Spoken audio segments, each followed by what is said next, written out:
Have you ever made a video that you thought was really good, spent a lot of time on it, tweaked it, maybe even paid an edit, and then you post it and you get no views? And then you start scrolling and a video with the same title, worse thumbnail, and even worse editing, and it's got way more views than yours. Yeah, me too. But what I'm learning and what's actually starting to work is it's not really a content problem. It's a brand image problem. So in this video, I want to show you what I'm changing and why it's working for other small creators right now too. So before I get into this, what I want to show you is these two football players. Now I've got Michael Carrick on the left, Frank Lampard on the right. And both players had very successful careers. I mean, some of you could actually argue that Carrick was more successful in football, especially now that he's coaching Man United. We all know how Lampard's coaching career went. But why do we remember Lampard as a legend of the game and not Carrick? Don't get me wrong, people rate Carrick, but Lampard, everyone puts him in that Gerrard, Lampard, Scholes, English category. When you actually look at the two players, you got Michael Carrick here, who was a little bit more quiet, a little bit more reserved. He had that invisible brilliance that he made everyone else feel better. When he was on the pitch, you could feel his presence. He was that calm, assured midfielder. And his legacy was that he was felt more than he was seen. But when you compare it to Lampard, he scored goals constantly. He was a big personality. He won games with his goals. He took responsibility in the big moments, and he was always in front of that camera when he could. I mean, he was the captain, so he was seen, celebrated, and remembered, and that's the key difference. And you can even see that in their career earnings, where this is just ChatGPT, so don't take my word for it, but the estimated career earnings for Carrick was 25 to 30 million. You got Lampard over here at 40 to 45 million, and his net worth was around 90 plus million, whilst Carrick's was only 18 post-retirement. And like I say, arguably, they had just as good as career as each other. If not Carrick, you could say it was better. Carrick won the league 5 times. Lampard won it 3. They both won the Champions League once. They both played in around 15 major finals, and they both played the same position. So why do we remember Lampard as a legend of the game and not Carrick? Now, with all that being said, what's the difference? Carrick was a great player, but he was probably replaceable. He was more of a cog in a system, whereas Lampard was paid as a brand, not just a footballer. He was a headline, goal-scoring midfielder, scoring screamers from outside the box, making a huge name for himself, and just a big personality. His presence was felt. He was a big game player. What does that mean for us? It doesn't matter how perfect your script is. If you have the best editor in the world, how good your hook is, all of that bullshit. If you like a good public image, for example, your results, personality, looks, reputation, network, skills, your competence, cultural fit even, you won't see results. Now, I've got person A over here and person B. Person A, me, you can literally look at my YouTube channel. It's very similar to this. You can script the best videos in the world. You record in studio 4K, whatever quality video camera that you've got, you can shoot in the best camera quality ever.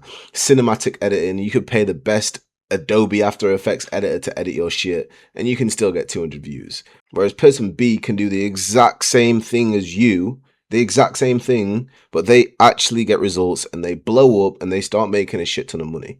So what's the difference? The content doesn't matter. Even if it's the same, it's all about the person. So, no one cares what I think.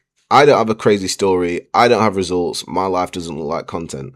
That's what most of you guys will think. But these are literally surface level limiting beliefs.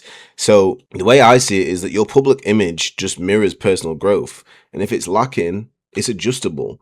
All these things that you're talking about, I don't have a crazy story. I don't have results. My content doesn't look good. No one cares what I think. These are all things that can be changed. You can control every single one of these things. All these things here that I said is public image, you can change and you can control them.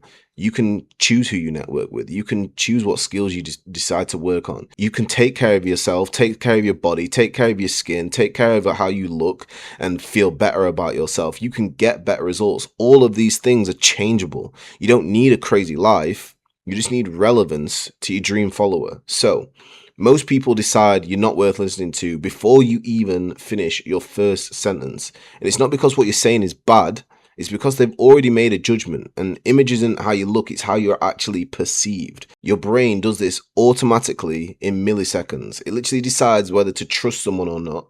It decides whether what you're scrolling on TikTok is brain rot or not, and it decides if something is worth staying for or worth scrolling. And that snap judgment creates a version of you inside somebody else's head. It literally decides whether your content feels valuable, whether your content feels serious, whether they think that you're worth listening to or not. And this is why great content still gets ignored. In this game now, it's so crowded with AI and people that are actually talented, it's hard to stand out, and a good public image is rare. People aren't buying your ideas, they're buying the person behind the ideas. So this right here is what I call the impression matrix. Think about first impression, and these are all the controllables. You've got your appearance. You can choose how you dress, how you show up on camera, what camera you use, the quality, the environment, all these things that you can control, your world view, how you see the world, your perception. These are things that are truly unique to you. No one was brought up the exact same way as you. These are controllable situations.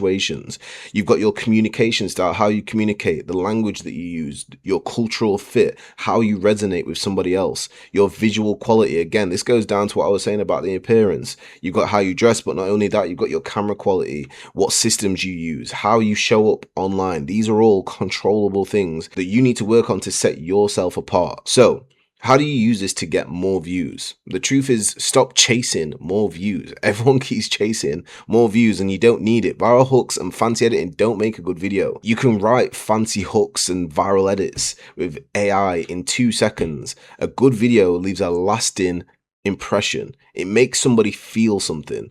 So how do you do that? You need to know who you're talking to. They need to feel recognized. They need to be like, oh, that was me. He's talking to me. They need to feel some sort of tension, like, I can't believe what he just said. Like, there's some things that you read, some headlines that you read and you think, fuck, no way. Really? And you have to click it. Or they give you clarity. They make you think, oh shit, that's what I've been missing. That's what I need. Energy. They feel more alive after watching it. Every single morning when I'm doing my cardio on the bike, I've got Sam Sulek on and he's just giving me energy. Just watching him go after it every single day, it just gives me energy. And then conviction.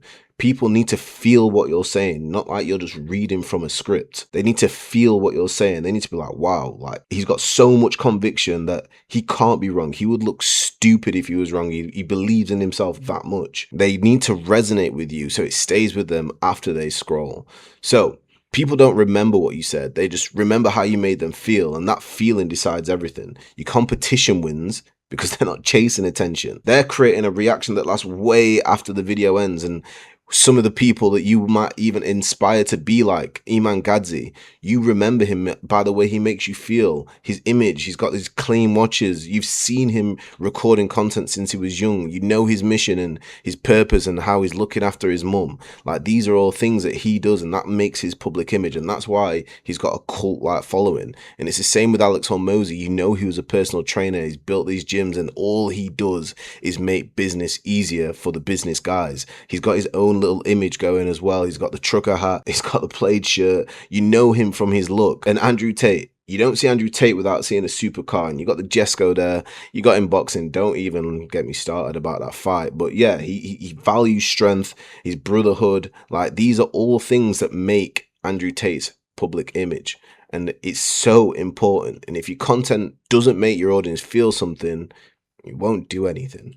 You need to stop speaking about people and speak to somebody. You need to understand your dream follower. You need to understand them. If you don't, your content just feels flat and your audience won't feel anything. And when they don't feel anything, they don't do anything.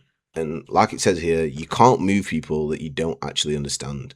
You can't understand people you haven't faced in yourself. If you don't know what someone's going through, it's very hard for you to understand. And this is why I call it the mirror, really. Because your audience isn't random. It's just a version of you, whether it's the things that they know, the things that they do, like they've got some sort of resonance with you. That's why you can connect with them, whether it's you've been on the same path as them, you're going through the same thing. Let's take a personal trainer, for example, that used to be fat and now they're thin. If they're training people that are fat, they can resonate with them. They can be like, look, I know exactly what you're going through. I've been there. They can resonate in that journey, and it makes it way easier for them to connect and be able to tell these stories and actually influence influence that person by making them feel something. And that's why my first step isn't actually the strategy, it's looking in the mirror. And this is actually studied in psychology. It's called the self-reference effect. People actually remember more information when it relates to them personally. So if you can relate your story to your audience, they will remember you way more than just information.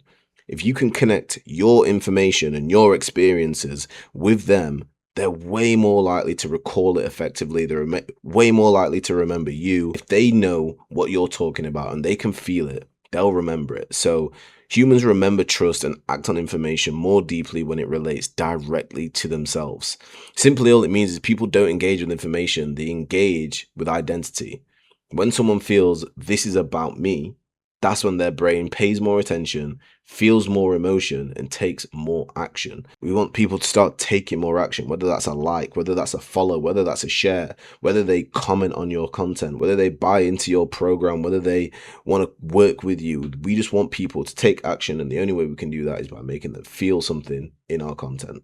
So, how do we use this to make our content strong? What we actually need to do here is ask ourselves, who should feel called out? Who should feel understood, who should feel challenged, and who should feel seen but uncomfortable.